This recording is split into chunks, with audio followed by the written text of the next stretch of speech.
Olá, meu nome é Emily, eu sou professora da disciplina de Bioquímica e Biofísica do curso da Enfermagem aqui da Dom Alberto. Eu sou farmacêutica, especialista em análises clínicas e toxicológicas e atualmente mestranda de promoção da saúde. A nossa videoaula de hoje será sobre câncer.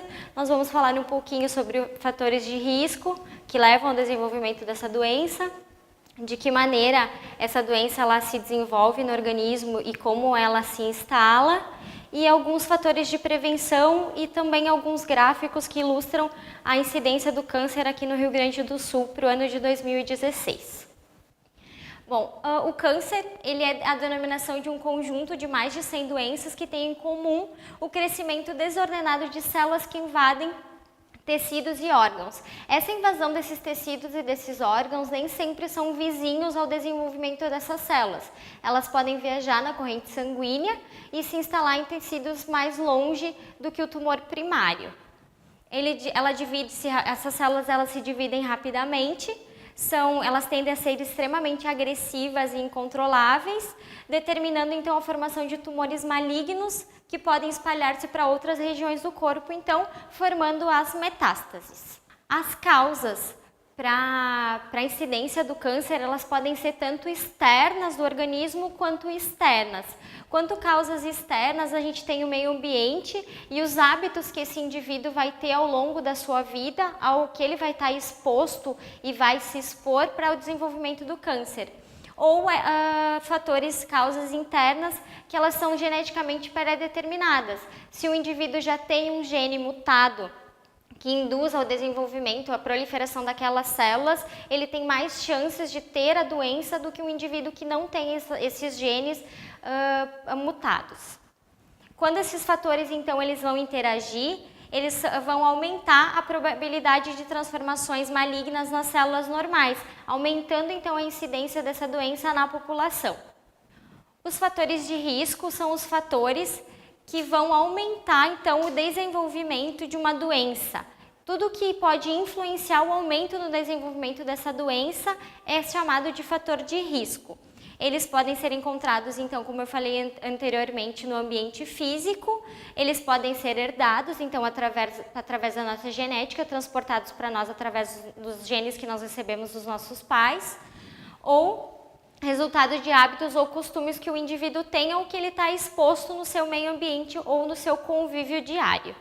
Alguns dos fatores principais para o desenvolvimento do câncer, alguns dos fatores de riscos principais, a gente pode denominar que é o tabagismo, utilização de fumo, então, a alimentação, se esse indivíduo possui uma alimentação rica em gordura, rica em carnes vermelhas, ele tende a estimular o desenvolvimento de um certo tipo de câncer.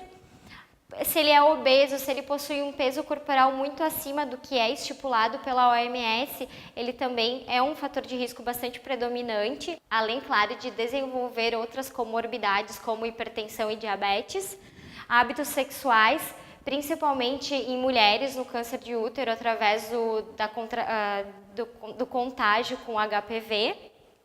Fatores ocupacionais, utilização de álcool ou bebidas alcoólicas e exposição solar, que vai estar diretamente ligado ao desenvolvimento de câncer de pele, então, e as radiações que o organismo está exposto durante o dia a dia no geral. Existe um processo chamado processo de carcinogênese, que é o processo, então, as fases que determinam o surgimento desse câncer, dessas células hiperproliferativas. São 3 estágios principais.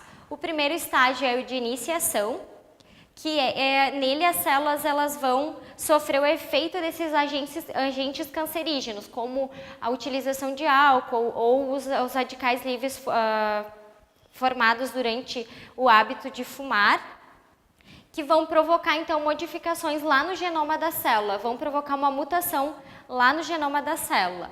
Nessa fase, as células elas vão se encontrar já geneticamente alteradas, porque elas estão sofrendo essa interação com esses agentes cancerígenos, mas elas ainda não se transformaram num tumor propriamente dito. Elas são geneticamente alteradas, mas elas não se hiperproliferaram ao ponto de formar um tumor.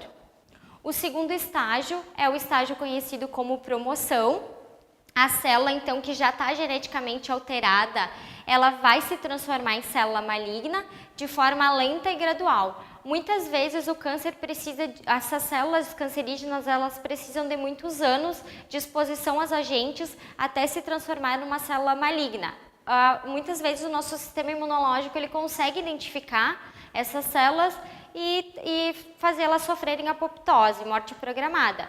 E às vezes supera a capacidade do nosso sistema imunológico e a célula ela acaba crescendo de forma desordenada. Nessa etapa, então, vai ocorrer a transformação que é necessária, juntamente com o agente cancerígeno, fazendo com que o tumor ele cresça e se desenvolva no organismo. E o terceiro estágio e último é o estágio de progressão. Ele vai se caracterizar, então, por essa multiplicação descontrolada e irreversível das células. E nesse estágio, então, o câncer ele já está instalado no organismo. Vai ser nesse estágio que o paciente ele vai começar a mostrar os primeiros sinais e sintomas clínicos, onde pode ser feito um diagnóstico para tentar conter essa doença. E muitas vezes nesse estágio de progressão, a gente também encontra, né, a formação de metástases, que é aquele tumor que se deslocou do tumor primário e se instalou em outro tecido. Aqui tem uma figura que mostra, então, o número 1 são as células normais, onde a gente tem a replicação celular normal do nosso organismo. No passo 2, as células elas vão estar sofrendo essa intervenção do agente cancerígeno, então vão estar sofrendo pequenas mudanças no seu DNA. No passo 3, essa célula ela já está com alteração no DNA, então ela vai começar a se proliferar lentamente. No passo 4, a célula ela já vai estar completamente mutada, então já vai ser uma célula cancerígena e ela vai estar se dividindo de maneira muito descontrolada e vai dar origem ao tumor. E no passo 5, a gente tem então a proliferação desse tumor para outros órgãos e tecidos, que é o que a gente conhece como as metástases.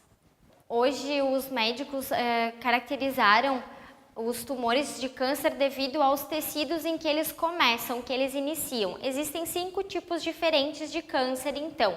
Eles são agrupados em grandes categorias. A primeira categoria é conhecida como carcinoma.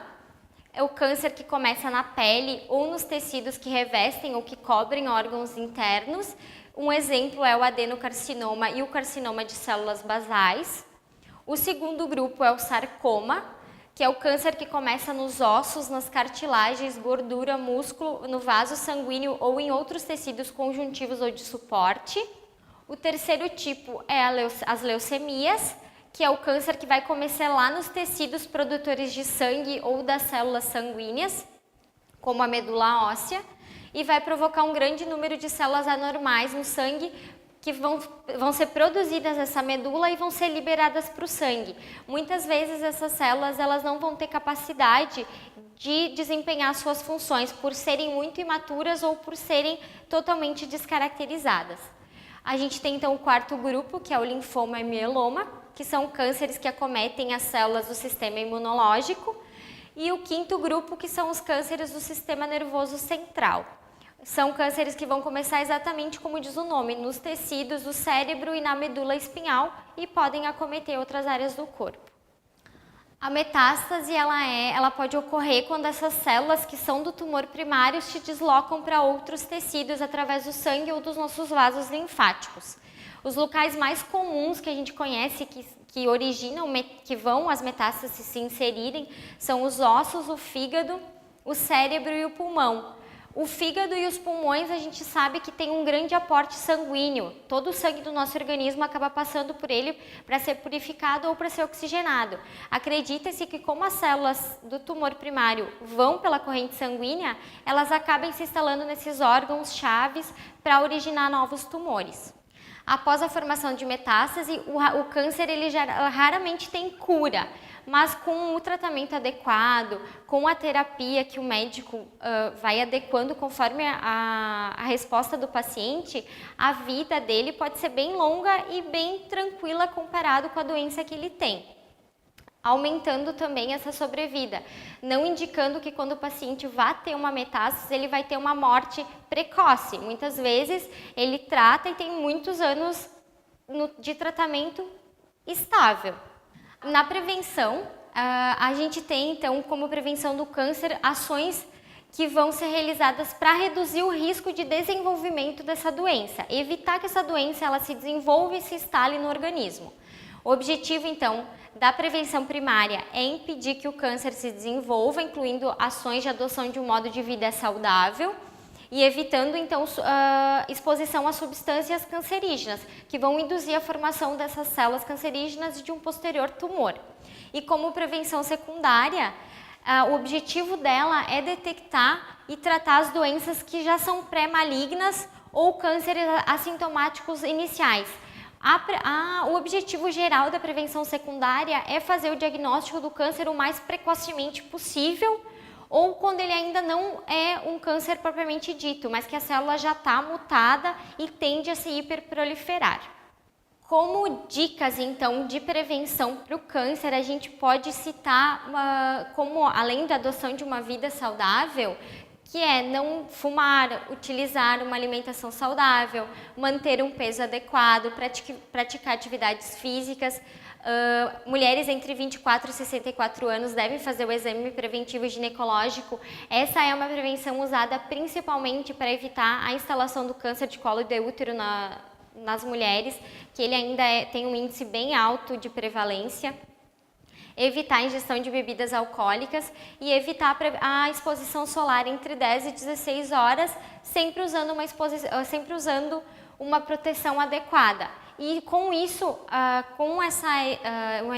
evitar essa exposição solar, a gente consegue prevenir muitos casos de câncer de pele, mesmo em pessoas que tenham predisposição para o desenvolvimento dessa doença.